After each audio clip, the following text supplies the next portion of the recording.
आम सिद्धार्थ भक्ति चैनल तरफ आपण मानक समस्त को सादरे नमन।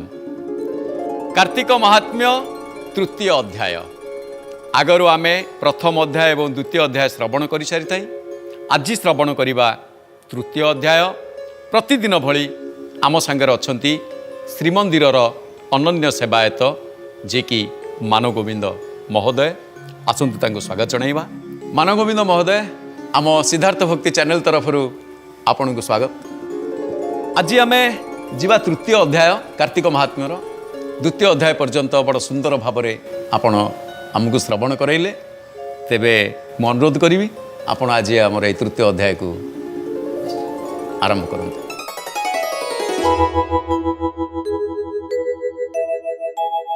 शुण सकल मुनि जने सत्याजे श्रीकृष्ण वचने आपणा पूर्व कर्म शुणी आनंदे मने मने गुणी पति चरण तले पड़ी कहइबे निकर जोड़ी भोनाथ कर अनुग्रह कार्तिक व्रत कथा कह पूर्वे प्रकाश हेला काहू तुम्भर एड़े प्रिय जहूँ तेणु शुणी श्रद्धा मोर भो प्रभु अनुग्रह कर। सुंदर कथाटीए पचारिले सत्यभामा निज जन्मर पूर्व वृत्तांत शुणी सारिला परे श्रीकृष्ण पाखरे थरे तो पाद धरी एतिकी शुणिले पुणी आउरी थरे तांको पाद तले पड़ीगले। बारंबार नतमस्तक हवा माँ ठारू शिख सत्यभामा ठारू शिख। पति चरण को धरी कहउछंती मु सेते बेले अज्ञतावशत कार्तिक व्रत करी। प्रकृत रे कथा तो देखंतु से गुणवती रूप से जो कार्तिक व्रत करते समस्ते करुँच पालुंट मु निष्ठार सहित पालन करी मु भी पालन करुँची। जदि मु अजाणत पालन करने द्वारा एते बड़ पुण्य लाभ कली ताले प्रकृत रे केमिति से कार्तिक व्रतर महिमा कौन आउ मते ताहा टिके वर्णना करिकी शुणा। तेणु शुणी भी श्रद्धा मोर भो प्रभु अनुग्रह कर मते कार्तिक व्रतर महात्मा कथा श्रवण करांतु मु अनुग्रह कर कहूँ मते अनुग्रह करंतु। भगवान पुणी कौन कहते आसतु शुणा। सत्यावचन ऋषिकेश कार्तिक महिमा विशेष कहती पूर्व कला कीर्ति बोलती शुण सत्या सती पूर्वे जे पृथुदंडधारी नारद पादे पूजा करे ए प्रश्न करिथिले तांकु से कहिथिले नृपति को ताहा कहूची शुण एवे कार्तिक व्रतर प्रस्तावे कल्पांतरे हुए जुगे धरणी कर्म भोगा भोगे अनंत कोटि जीव जात पालन देव दैवत संसार हेले अवतार सिंधु नंदन शंखासुर।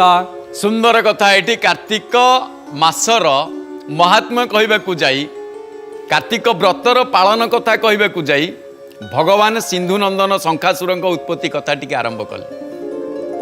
एपटे भगवान श्रीकृष्ण बड़ खुशीर सहित कहउचंती धन्य तुमे सत्यभामा जे कि कार्तिक व्रत शुणिबा कार्तिक व्रतर कथा को श्रवण करिवार तुमर एते श्रद्धा। तेणु मु वर्तमान तुमको से कार्तिक व्रत कथा कहूँ। पूर्वे जे पृथु दंडधरे पृथु नाम जड़े राजा थिले यही कथा को से पृथु नारद को पचारि जो कथा तुम्हें मते पचारुच कार्तिक व्रतर कथा ताले पृथु जो पृथु भगवान कही मते 10,000 कान दियो कहीं ना मते 10,000 कान एइथिपाई दियो मु केवल तुमरी कथा ही शुणी। तेणु पृथु राजा या सत्य जुगर कथा ये पृथु राजा नारद को एक कथा पचारि आज तुम्हें मते पचारुच तेणु मु तुमको कहूची जे सिंधु नंदन नाम शंखासुर नाम जड़े राक्षस उत्पन्न हला से कथाटी शुण। एबे जीवा आगु। कर्मे असुर बुद्धि घेनी बले जिणिला लोक तिने ब्रह्मारी सुर साध्य करी सर्व संपद अर्थ करी वेद पुराण शस्त्र मूले जिणे आनिला भुज बले गुपते रखी सिंधु मध्ये नित्य ऐरी कूल साधे ଦେବଉ ରାଗା ଯକ୍ଷ ନର ସବୁଠି ଦେଲା ଦୁଃଖ ଘୋର ବେଦ ବିହୀନେ ମୁନି ଜନେ ହୋମ ନ କଲେ ହୁତାସନେ ହବି ନ ପାଇ ସୁର ଲୋକେ ବଞ୍ଚନ୍ତି ଦୁଃଖ ଅତିରେକ ସଂସାର ନ ପାରନ୍ତି ଭଲେ ଶସ୍ୟ ବିହୀନେ ଜନ୍ତୁ ମଲେ ତାରେଖି ଦେବ ପରମେଷ୍ଟି ବେଦ ବିହୁନେ ମନେ କଷ୍ଟି ସକଳ ସୁର ମୁନି ତୁଲେ ବୈକୁଣ୍ଠ ଭୁବନକୁ ଗଲେ। ସୁନ୍ଦର କଥାଟିଏ। ଶଙ୍ଖାସୁର ଯେଉଁ ଅସୁର ଦିତିଙ୍କ ଠାରୁ ଦୈତ୍ୟଙ୍କର ଉତ୍ପତ୍ତି, ଅଦିତିଙ୍କ ଠାରୁ ଦେବତା ମାନେ, ଏଇଠି ଫରକ ରହିଲା କ'ଣ ନା ଶଙ୍ଖାସୁରର ଉତ୍ପାତ ବହୁତ ହେଇଗଲା। ଯିଏ ଅନ୍ୟକୁ ଦୁଃଖ ଦବାରେ ଧୁରନ୍ଧର ସେ କ'ଣ ଦାନବ, ଯିଏ ଅନ୍ୟର ଦୁଃଖକୁ ଦୂର କରିବାରେ ଧୁରନ୍ଧର ସିଏ ଦେବତା। ଠିକ ଯିଏ ଅନ୍ୟର ଦୁଃଖକୁ ମାନିବାରେ ଧୁରନ୍ଧର ତାକୁ କ'ଣ କୁହାଯାଏ? ମାନବ। ତେଣୁ ଇଏ ଦେବ ମାନବ ଇଏ ଉଭୟ ଶଙ୍ଖାସୁର ଯୋଗୁଁ କଷ୍ଟ ପାଇଲେ। ପୁଣି ଏଠି ଆଉ ଟିକେ ପୂର୍ବରୁ ଲେଖିଥିଲେ କ'ଣ ସୁନ୍ଦର କଥାଟି ଲେଖିଥିଲେ, କଳ୍ପେ ଅନ୍ତରେ କୃତ ଯୁଗେ ଧରଣୀ କର୍ମ ଭୋଗାଭୋଗେ। ସେ ଧରଣୀର ଭୋଗାଭୋଗରେ ଏଠି ଶଙ୍ଖାସୁରର ଉତ୍ପତ୍ତି ଯଦିଓ ଭିନ୍ନ ଏଥିପାଇଁ, କିନ୍ତୁ ଭଗବାନ କହିଲେ ଉତ୍ପତ୍ତି ଶଙ୍ଖାସୁର ହେଲା କଳ୍ପେ ଅନ୍ତରେ, କଳ୍ପ ଯାହା କୁହାଯାଏ ଅନେକ କଳ୍ପ ଦୂରରେ 432 କୋଟି ବର୍ଷରେ ଗୋଟିଏ କଳ୍ପ ହୁଏ। ତେଣୁ ଇଏ ଯେତେବେଳେ ଉତ୍ପାତ କଲା ସେତେବେଳେ ଦେବତା ମାନେ ଦୁଃଖ ପ୍ରକାଶ କଲେ। ଦେବତା ମାନେ ଦୁଃଖ ପ୍ରକାଶରେ ମାନବ ମାନେ ସ୍ୱାଭାବିକ, ଯୋଉଠି ଦେବତା ମାନେ ଶାନ୍ତି, ଅର୍ଥ ସୂର୍ଯ୍ୟ ଠିକ ସମୟରେ ଉଦୟ ନହେଲେ ଅନ୍ଧାର, ଚନ୍ଦ୍ର ନ ପାଇଲେ ଯଦି ଚନ୍ଦ୍ରଙ୍କ କିରଣ ନ ପଡ଼ିବ ଉଦ୍ଭିଦ ମାନେ ଆସିବେନି, ବୃକ୍ଷ ଆୟୁର୍ବେଦିକ ନଷ୍ଟ ହେଇଯିବ। ଆୟୁର୍ବେଦିକର ଚନ୍ଦ୍ରଙ୍କ କିରଣରୁ ଉଦ୍ଭିଦ ମାନେ ହିଁ ତାକୁ ପାନ କରନ୍ତି ସୋମରସ। ତେଣୁକରି ଯଦି ଚନ୍ଦ୍ର କିରଣ ନ ପଡ଼େ ଉଦ୍ଭିଦ ମାନଙ୍କର ମଧ୍ୟ ଉଧେଇବେନି। ତେଣୁକରି ଇଏ ସମସ୍ତେ ଯେତେବେଳେ ଦୁଃଖରେ ରହିଲେ ମାନବ ତ, ତେଣୁ କ'ଣ କଲେ ସିଧା ପହଞ୍ଚିଲେ କୋଉଠି? ହେଡ୍ ଅଫିସରେ। ଆଉ ପାଖରେ ନୁହଁ, ହେଡ୍ ଅଫିସ କୋଉଠି ନା ବୈକୁଣ୍ଠପୁର। ବୈକୁଣ୍ଠପୁରରେ ବୈକୁଣ୍ଠାଧିପତି ଯିଏ ଜଳାଧି ଶୟନ ତାଙ୍କରି ପାଖେ, କାହିଁକିନା ଶେଷକୁ ଯେତେବେଳେ ସଙ୍କଟ ପଡ଼େ ଯିବ କ'ଣ କରେ? ହେ ମଧୁସୂଦନମ୍ ଜୟ ମଧୁସୂଦନମ୍ ଜୟ ଜୟ ମଧୁସୂଦନମ୍ ଆରମ୍ଭ କରିଦିଅନ୍ତି। ତେଣୁ ଏମାନେ ଯାଇକି ବୈକୁଣ୍ଠାଧିପତିଙ୍କ ପାଖରେ ପହଞ୍ଚିଗଲେ କ'ଣ କଲେ ଦେଖିବା। ବିଷ୍ଣୁର ଯୋଗ ନିଦ୍ରା କାଳେ ସମସ୍ତେ ଶ୍ରୀପଙ୍କଜ ତଳେ ପାଦଉ ଭାରି ଶିର କରି ସ୍ତୁତି କରହି ବେଦବର ନମସ୍ତେ ପ୍ରଭୁ ବ୍ରହ୍ମ ରାଶି ଅଶେଷ ଗୁଣ ଗ୍ରାମବାସୀ ସକଳ ଲୋକ ପରେ ରହି ଭାବ ବିଚାରେ ଭାବଗ୍ରାହୀ ତୁ ଅନ୍ତର୍ଗତ ବାର୍ତ୍ତା ଜାଣୁ ତୋତେ ଗୋଚର ସର୍ବତେଣୁ ଯେ ଜନ ମହାଭୟ ପାଇ ତୋର ଚରଣେ ଚିତ୍ତ ଦେଇ ଶରଣ ଯାନ୍ତି ତୋର ପାରେ ତୁ ତାଙ୍କୁ ରଖୁ ଅପ୍ରମାରେ ବିନାଶୁ ବିପଦ ବେଦନା ତେଣୁ ତ ନାମ ବଜ୍ରସେନା ତେଣୁ ସକଳ ଲୋକ ପାଳେ ଶରଣ ତୋ ପାଦ କମଳେ ପ୍ରସନ୍ନ ହୋଇ ଦୁଃଖ ଦେଖ ଘୋର ଅସୁର ଦଣ୍ଡୁ ରଖ ସାଗର ସୁତ ଶଙ୍ଖାସୁର ବଳେ ହରିଲା ବେଦ ମୋର ରଖିଲା ଦୁର୍ଗମ ଜଳଧି ତେଣୁ ସରିଲା ମୋର ବୁଦ୍ଧି ଆଉ ଉପାୟ କିଛି ନାହିଁ ତୋ ବିନୁ ଆହେ ଭାବଗ୍ରାହୀ ଆମ୍ଭ ଗୁହାରି କର୍ଣ୍ଣେ ଶୁଣ ଅସୁର ମାରି ବେଦବାଣ ବେଦାଙ୍ଗ ନାମ ତୋର କହି ମୋତେ ଉଦ୍ଧର ନାଥ ତୁହି ମୋତେ ଉଦ୍ଧର ନାଥ ତୁହି ବେଦାଙ୍ଗ ନାମ ତୋର ବହି। କେତେ ସୁନ୍ଦର କଥାଟିଏ। ଦେବତା ମାନଙ୍କ ସହିତ ଦେବତା ମାନେ ଯେତେବେଳେ ଯାଇ ପହଞ୍ଚିଥିଲେ ବ୍ରହ୍ମାଙ୍କ ପାଖରେ, ବ୍ରହ୍ମା ଶଙ୍ଖାସୁରକୁ ମାରିବା ପାଇଁ ମଧ୍ୟ ତାଙ୍କର ସେ ସମର୍ଥ ନଥିଲା। କାରଣ ଶଙ୍ଖାସୁର ଏମିତି କୀର୍ତ୍ତି କଲା ବେଦକୁ ଚୋରେଇ ନେଇଗଲା। ଏଇଠି କ'ଣ ହୁଏ, ଅନେକ ପୁରାଣ, ଅନେକ ଗ୍ରନ୍ଥ, ଅନେକ ଇତିହାସକାର ବା ଯେଉଁମାନେ ପାଣ୍ଡିତ୍ୟ ବା ପଣ୍ଡିତମାନଙ୍କ ଦର୍ଶନକୁ ଯଦି ତର୍ଜମା କରାଯାଏ, ଶଙ୍ଖାସୁର ବେଦକୁ ଚୋରେଇ ନେଇଯିବା ଏହାର ଏକ ଭିନ୍ନ ଦର୍ଶନ ମିଳେ। କେତେକ କଥାରେ ଆସେ ବେଦ ସେତେବେଳେ ଲିପି ହେଇନଥିଲା, ଶଙ୍ଖାସୁର ନେଲା କେମିତି, ଇଏ ଗୋଟିଏ ଦର୍ଶନ। ଅନ୍ୟ ପକ୍ଷରେ କଥା ଆସେ ଶଙ୍ଖାସୁର ବ୍ରହ୍ମା ଯେତେବେଳେ ବେଦ ଶୁଣଉଥିଲେ ଶଙ୍ଖାସୁର ତାହା ଶ୍ରବଣ କରିଥିଲା।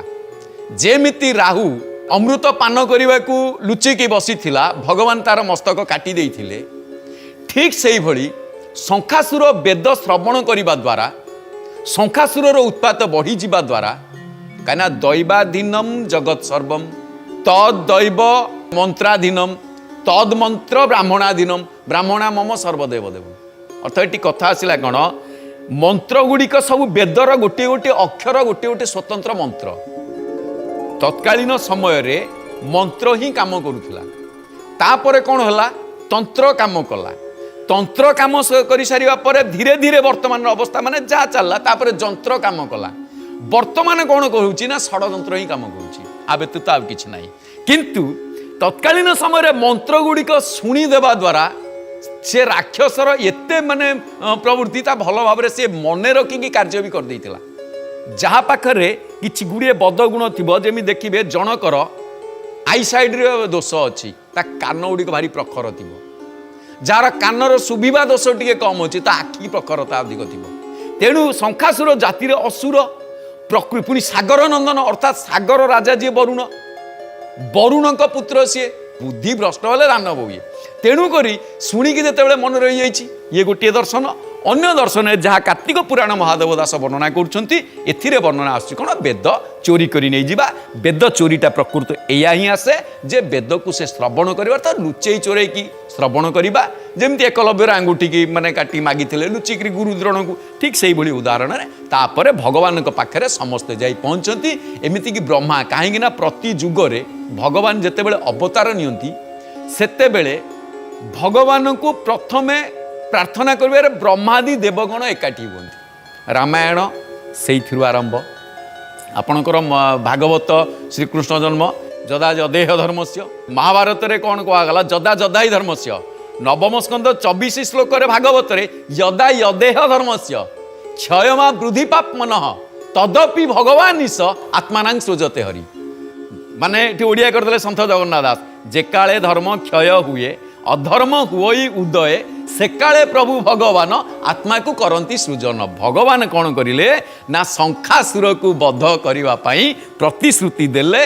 एमाने जेते तुम्हें निर्भीक रुह बर्तमान भगवान पाखे तो समस्ते पहुँची जाइए जानिले प्रभु चक्रपाणी एमाने स्तुति बनी जगन्नाथ तो क्षीराब्दी शयन अच्छा बर्तमान स्तुति कर भगवान कौन कहते ये शुणा निद्रा उपेक्षी नर हरि पद्म आसने विजे करी ब्रह्मांक मुख चाहि धीरे बोलमती शुण सुरभ सुरे जेहू निमते अछ आसी आंभे जानिलु ता विशेष बास बास बास एटी कथाटी ठीक जगार रहिला भगवान अनंत शयन रे थिले प्रकृत रे भगवान केबे शयन करी नथांती सुंदर कथाटीए भगवान जोग निद्रा रे जेते बेले अभिष्ट थांती सेते बेले समग्र जगत को से दृष्टि निक्षेप करुतांती कौन ना भगवान शयन कर जहाँ द्वारा जो भृगु जाइकी पहुँची सीधा प्रहार टे करते पाद प्रहार श्रीवत्स ब्राह्मण को पाद प्रहार यह भाभी जे जो पालक है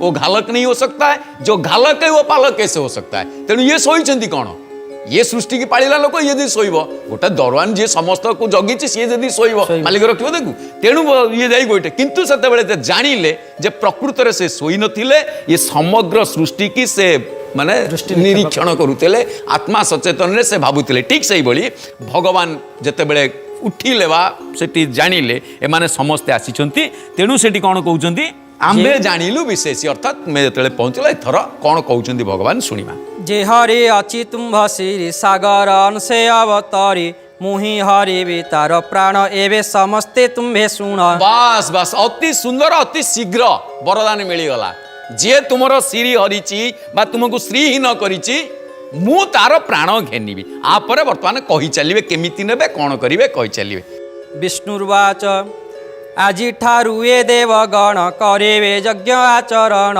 कार्तिक मासे प्राप्त स्नान आवरी तुलसी सेवन होइवे निरामिष भोजी क्रोधमश्चर मोह तेजी सकल विघ्न जीव क्षय मरिव से दनुतनय कहई महादेव दास कार्तिक व्रते हरितोष धन्य मर्यादावंत हेव श्रीहरि रूपकु पाइव यदि श्री पद्मपुराणे उत्तराखंडे कार्तिक महात्म्ये श्रीकृष्ण सत्यभामा संवारे शंखासुर वेदहरण नाम तृतीयोध्याय। दर्शक बंधु जेते बेले भगवान सांगे सांगे कहीदेले मु ताकू बध करी किंतु भगवान को शंखासुर को मारिबारे देवता मानक पई गोटे शर्त दे गले एठी टिके भल भाव में ये तो लिखिदेले साइट अध्याय सरी जाता ये जिते बड़े लिखिले जे हरि अच्छी तुम श्री सागर अंशे अवतरी मुहि हरि भी तार प्राण एवं समस्ते तुम्हें शुण ये समस्ते तुम्हें शुण कह अर्थ कौन है ना समस्ते तुम्हें शुण अर्थ ଧରଣୀର ଭୋଗାଭୋଗ ଯୋଗୁଁ ଯେଉଁ ଶଙ୍ଖାସୁରର ଜନ୍ମ ସେ ଭୋଗାଭୋଗର ଉପଦେଶଟି ଦେଉଛନ୍ତି। ତୁମେ କ'ଣ କରିବ ନା ସମସ୍ତେ ଏବେ ଯାଅ, ଆଜିଠାରୁ ତମେ ଯାଇକି ଯଜ୍ଞ ଆଚରଣ କର। କାରଣ ଦେବତାମାନେ ବେଳେ ବେଳେ ଭୋଗରେ ଆଚରଣ ରହିଯାଆନ୍ତି। ତେଣୁ ରମ୍ଭା, ଉର୍ବଶୀ, ମେନକା, ଅପ୍ସରା ଯେତେ ସବୁ ନୃତ୍ୟାଙ୍ଗନା ଏଗୁଡ଼ାକ ସବୁ ରହିବା ଦ୍ୱାରା ଦୁନିଆ ପାଲା ମଧ୍ୟ ହୁଏ। ତେଣୁକରି ଯାହାକୁ ଅର୍ଜୁନ ମଧ୍ୟ ତୁଚ୍ଛ ମନେ କଲେ ଯେଉଁ ଦର୍ଶନ ଆସେ, ତେଣୁ ସାଙ୍ଗେ ସାଙ୍ଗେ ଭଗବାନ ଉପଦେଶ ଦେଲେ ଯେ ତୁମେ ଯାଅ କ'ଣ କରିବ ନା ଯଜ୍ଞ କରିବ। ଆଚ୍ଛା, ଖାଲି ଯଜ୍ଞ କରିବନି, ହୋଇବ ନିରାମିଷ ଭୋଜି। ଖାଲି ସେତିକି ନୁହଁ, କାର୍ତ୍ତିକ ମାସେ ପ୍ରାତଃ ସ୍ନାନ ଆବର ତୁଳସୀ ସେବନ। ଗୋଟେ ବଢିଆ କଥା କହିଲେ, ସେ କହିଲେ କାର୍ତ୍ତିକ ମାସରେ ପ୍ରାତଃ ସ୍ନାନ ତୁମେ କର ଆଗ। ଦର୍ଶକ ବନ୍ଧୁ, ଦେବତା ମାନେ ପ୍ରକୃତରେ ଆଗ ଏ ମାସକୁ ପାଳନ କରନ୍ତି, ପରେ ଆମେ ମାନବ। ଆମମାନଙ୍କ ପାଇଁ ଯଦିଓ ଗ୍ରନ୍ଥ ଅଛି, ଦେବତାମାନଙ୍କ ପାଇଁ ନିୟମ ଅଛି। କଳି ଯୁଗରେ ସାଧାରଣ ମାନବ ଇଏ କ'ଣ କରେ ନା ଯଦି ମାସ କାର୍ତ୍ତିକ ପୁରା ପାଳନ ନ କରେ ତା ପାଇଁ ମଧ୍ୟ ପଞ୍ଚକର ବିଧି ରଖାଯାଇଛି, କିନ୍ତୁ ଦେବତାମାନଙ୍କ ପାଇଁ ମାଫ ନାହିଁ। କାହିଁକି ନା ଭଲ ପଢ଼ୁଥିବା ପିଲାଟା ଯଦି ଭୁଲ କଲା ଗୋଟିଏ, ତାକୁ ସାରେ ବେଶୀ ବାଡ଼ାନ୍ତି। ଆଉ ଯିଏ ଭୁଲ କରି ଚାଲିଥିବ ସିଏ ଯଦି ଗୋଟେ ଠିକ୍ କଲା ତାକୁ ବେଶୀ ଖୁସି ହୁଅନ୍ତି। କାରଣ ଭଲ ପିଲା ଯଦି ଭୁଲ କରେ, ସେ ଭୁଲକୁ ନ ଧରାଯାଏ, ଶାସ୍ତି ନ ଦିଆଯାଏ, ତାହେଲେ ସେ ଆଗକୁ ଆଗକୁ ବେଶୀ ଭୁଲ କରିବାକୁ। ଏଠି ଦେବତାମାନଙ୍କୁ ଭଗବାନ ସେୟା କହିଲେ, ତୁମେ ଯାଅ, ବର୍ତ୍ତମାନ ତୁମର ଯଜ୍ଞ ଫଜ୍ଞ ତ ସବୁ ହେଇପାରିବ, ମୁଁ ତ ତାର ପ୍ରାଣ ଘେନିବି, ତ ତୁମେ କ'ଣ କର, ତୁମର କାମ ବର୍ତ୍ତମାନ କିଛି ନାହିଁ, ତୁମେ ଯାଅ ଯଜ୍ଞ କର, କାର୍ତ୍ତିକ ପ୍ରାତଃ ସ୍ନାନ କର। ତାପରେ ପୁଣି କ'ଣ କହିଲେ, ପୁଣି ନିରାମିଷ ଭୋଜି ହବ। ଅର୍ଥାତ୍ ଏଇଠି ଦେଖନ୍ତୁ, ଦେବତା ମାନେ କ'ଣ ଆମିଷ ଭୋଜି? এইটি প্রশ্নটি অতি মানে গুরুত্বর কথাটি লেখা হয়েছে। এটি আমিষ কাহাকু কুহযায়, এর বর্ণনা স্বতন্ত্র। কারণ পঞ্চমকার ঠারু তুমে দূরে রুহ। মদ, মৎস্য, কাম, ক্রোধ, লোভ, মোহ ইয়ে ষড় রিপু। এপটে আসিগলা মদ, মৎস্য, মাংস, মুদ্রা, মৈথুন। এগুড়িকরু মধ্য তুমে দূরে রুহ। অর্থাৎ जो माने देवअंशी, तुमे माने देवता माने, तुमे सदाबेल पाई शुद्ध सात्विक रहिबाकू चेष्टा कर, तुमे तामसिक प्रवृत्ति को परित्याग कर। तेणु करी से कहले होइब तुमे निरामिष भोज। जहा आमर ए कार्तिक मासरे आम मानकर निहाती विशेष भाव में अनेक ओडिया नुहे 75 माने 90 भाग ओडिया अच्छा जो माने कि कार्तिक मासरे आमिष ग्रहण करती ना। केते जन बिना आमिषरे बंची पारिबिनी, मु से कथा कहि पारिबिनी। कारण आमिष पाई से बंचिछंती, किछि लोक आमिष ताकू बंचेइछि, तांको दर्शन अलगा। किंतु 90 भाग लोक कार्तिक मासरे ओडिया माने आमिष भक्षण करती नाही। तेणु काहींकि ना एठी देवता मानकु मध्य मना करा जाइछि, होइबे निरामिष भोजी। क्रोध, मत्सर, मोह, तेजी ये सब आमरी मानक पाई कुआ जाइछि। मद, मत्सर एठारु मु पंचमकार कथा कहूथिली, याकू सब मोह, आकू तेज माने तेज्य करिवो। तापरे कोन करिवो ना सकल विघ्न जीव क्षय। एतिकी जदि तुमे करिवो ताहाले तमर सकल विघ्न क्षय जीव एवं मरिब से दनुतनय। से दनुतनय अर्थ दानव तनय, शंखासुर मरिब। दर्शक बंधु, ए घटनाटी शंखासुर जदि कई कुहा जाए ताले से होउची आम मानकर शत्रु। आम मानकर शत्रु किए से ना आम मानक भितरे थिबा जो पंचमकार, आम मानक भितरे थिबा मद, मोह, माश्चर्य, एई जो जिनसटी रहिला मैथुन, मुद्रा, एमाने सबु गोटिए गोटिए शंखासुर। ए असुर को मारिया पाई भगवान आमको चेतई देले, किछि नहले अति कम रे 11 मास तमे जहा करिगल ए कार्तिक मासरे एगुड़िक दमन कर।